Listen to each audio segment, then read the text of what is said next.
In this video, I'm going to show you how to create a buttonhole using this Elna machine. This Elna uses a 4-step buttonhole system. There are other sewing machines that have a 1-step where you just turn it to the dial and it does all the work for you. They usually come with a special foot for putting your button in. A lot of computerized machines have that same system, but this basic electric machine uses a 4-step system. So the first thing we need to do to create a buttonhole is figure out how big of a buttonhole we need to make. So how do we do that? We need to measure whatever button we picked. Buttons come in a wide variety of sizes, diameter-wise, and in thickness. So each buttonhole is going to be different depending on what size your button is. So what you want to do first is you want to measure the diameter of your button. Okay, so this one is coming out to be, let's see what that looks like, 3/4 of an inch. So you measure the diameter and the height. So the diameter is 3/4 of an inch, or 6/8. And the height of this one is, that's 1/8. Sorry, not 1/8, 1/16. So 6/8 plus 1/16, that ends up being a really weird wonky number. So I'm gonna round it up to 7/8, just to give a little wiggle room there. You always want your buttonhole to be slightly longer than your button, which is why we take the diameter and the height and add them together. So now I'm going to, on my sample, I'm going to mark a line that is 7/8 of an inch long. Okay, I start right there and there. And I like to, when I'm doing my buttons, I'll actually kind of do a little T cross at the end, so it's a lot easier to see where I'm starting and where I'm stopping. Okay, so that is slightly longer than our button, which is exactly what we want. All right, so now before we start stitching, we do want to change to, hold on. Okay, yes, I forgot for a second whether or not these machines have button foots. They do. This has a button foot. You can, with this method, you can use a button foot. It's really great and makes it really nice to use. You can also sew a button with just the regular presser foot. For the purpose of this video, though, I am going to switch to the button foot so you can see how it works, because the regular presser foot visually can be a little bit trickier to do. So I'm going to change out this foot. These have a quick release lever back here. So I'm going to push this lever, and that drops this foot off of the clamp holder. You can see there's a bar right here that matches up right here. So I'm just going to lower the foot until it catches that bar. Sometimes it's really tricky. Come on. All right, we're gonna pause for a second till I get this hooked on. All right, there we go. Just took a little bit of fiddling with it before it wanted to connect. So now I have my button foot piece. So this foot looks very different. I do like to, when I'm starting, thread my upper thread through this big opening and out of the way. Okay, so let's take a look at the settings for how we do this. All right, if you see this marking here, these are the different settings for doing your button. They are numbered. You start with A. A is actually the first thing you do. Sorry. Yes. Brain. It just bleeped out. It just decided not to work for a second. So these are numbered. You have A1, 2, 3, and 4. But there's only 3 settings between here because A2 and A4 do the same stitch, but your machine's going to be in a different position when you do those two. Okay? So first thing we're going to do is we are going to turn it to A1. That is typically what you do, but I actually personally like to start with A2, jump back and grab A1, and then hit A2 again. So I'm going to turn this to A2, And we also need to change our stitch length.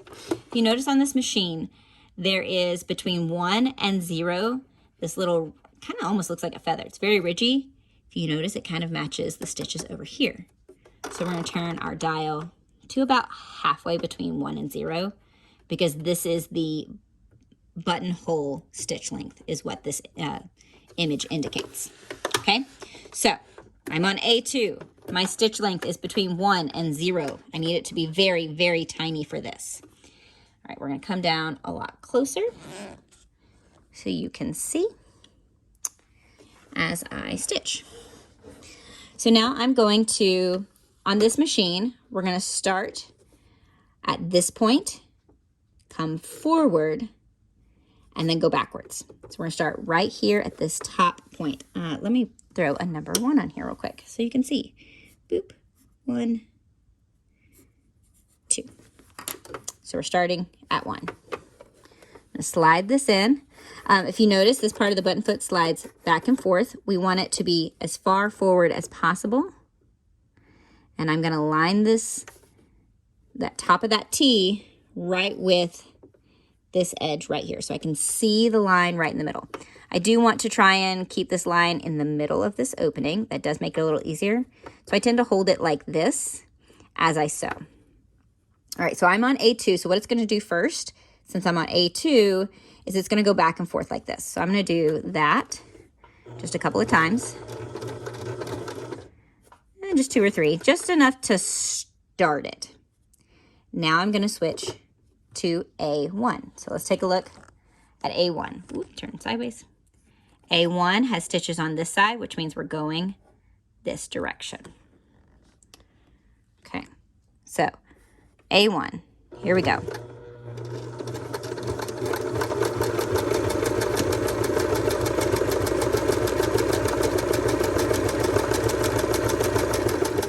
And I'm going to stop right at that T.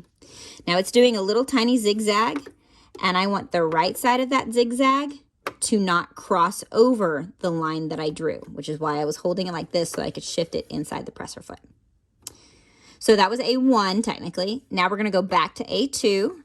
This is A2, A4, because we're going to go across the top of this T. Okay. And I always make sure that my needle is all the way up before I switch gears. Okay.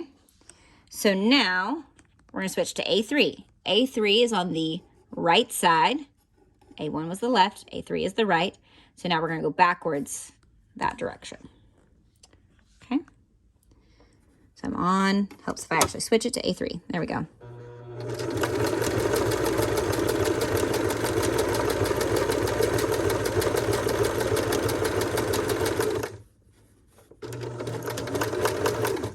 There we go. And I'm back to where I started. So I'm going to go back to A2, A4, because A4, we're going to go over this again. And just to secure it, I do like to hit A1 one more time and go forward just a few stitches. There we go.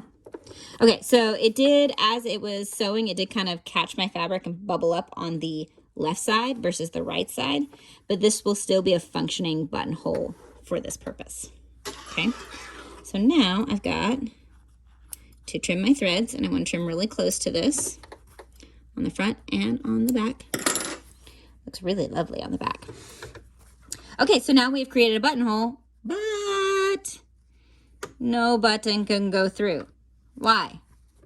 Because there's not actually a hole yet. So we need to cut a hole in here. This is one of the parts that's really tricky and you want to be really careful about, because you do not want to cut any of these threads. So what I like to do, there's a couple of different methods you could do this, but what I like to do is I like to fold my buttonhole in half. I match up the tips so that when it is folded in half, I know that this opening that I want to cut through does not have any of the side threads in the middle. And I just do the tiniest snip right in the middle. Can you even see that? Yeah, little tiny snip right there. Just enough so I can get the tip of my snips into it. And then I very carefully and slowly trim at this line till it is open all the way down. Now the final step of any buttonhole is to check and make sure it works. So here's my button, and it slides through beautifully. When you are doing buttonholes on a garment or any other craft piece, you always do the buttonhole first and then the button. The reason for that is you can always move the button. The button is going to be hand sewn on, so if you get the button off, you can always sew it back on.